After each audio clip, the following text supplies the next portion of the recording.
नमस्कार शेतकरी मित्रांनो, आज आपण कांदा पिकाला कोणते महत्त्वाचे विद्राव्य खत द्यावे याची सविस्तर माहिती बघणार. तर कांदा पिकाला कोणत्या वेळी कोणते विद्राव्य खत द्यावे याची संपूर्ण माहिती आपल्या व्हिडिओच्या माध्यमातून बघणार आहोत.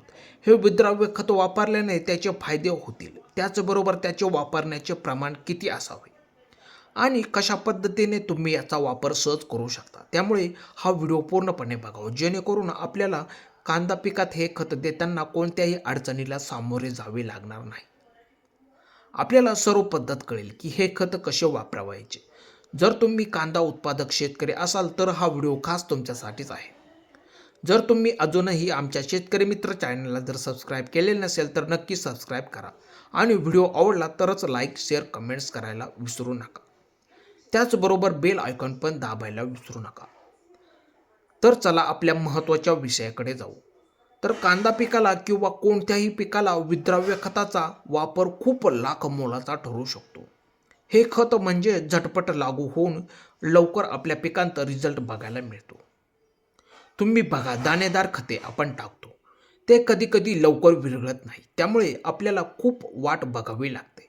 त्या पटीने हे खत खूप सुरळीत आणि उपयोगी मानले जाते. तुम्ही बघा, दाणेदार खतांच्या किमती गगनाला भिडलेल्या आहेत. त्यामुळे विद्राव्य खते ही कमी किमतीमध्ये जास्त नफा आपल्याला या पिकांतून मिळून देतात. हे विद्राव्य खत तुम्ही पाटाच्या पाण्याबरोबर किंवा ड्रीपद्वारे, त्याचबरोबर फवारणीद्वारे यांचा सहज वापर करू शकता. यामुळेच कांदा पिकात हे खत लाख मोलाचे ठरू शकते.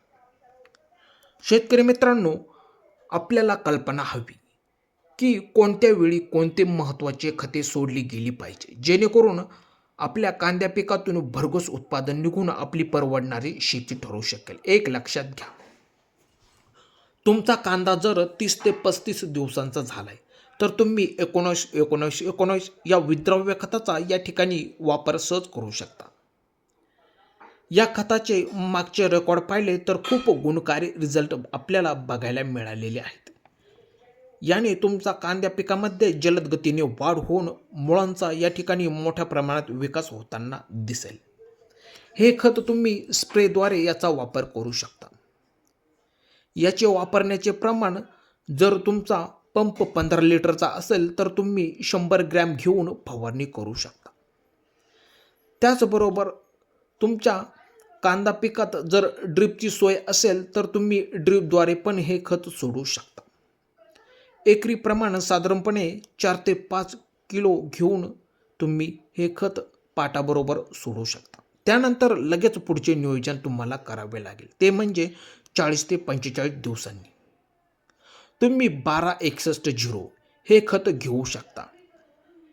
हे पण तुम्ही ड्रीपद्वारे किंवा स्प्रेद्वारे किंवा पाटाच्या पानाने हे खत सोडू शकता. याचे प्रमाण आपण वर सांगितलेल्याप्रमाणे खतासारखेच आहे.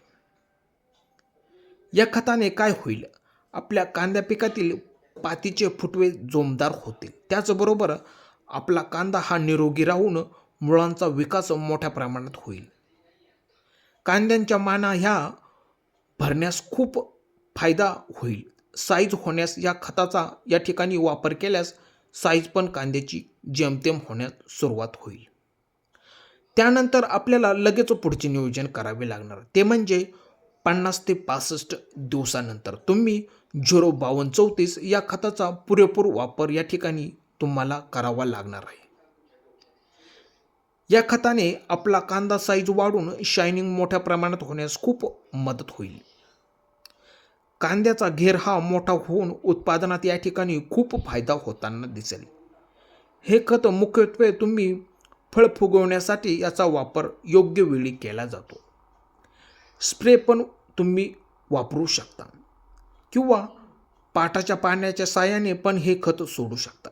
याचे प्रमाण आधी सांगितल्याप्रमाणेच 15 लिटरच्या पंपासाठी 100 ग्रॅम व पाटाच्या पाण्यासाठी सोडण्यासाठी 4 ते 5 किलो एकरी तुम्ही सहज सोडू शकता. मित्रांनो, त्यानंतरचे महत्त्वाचे आणि शेवटचे नियोजन आपल्याला झटपट लगेच करावे लागेल, ते म्हणजे 70 ते 80 दिवसानंतर.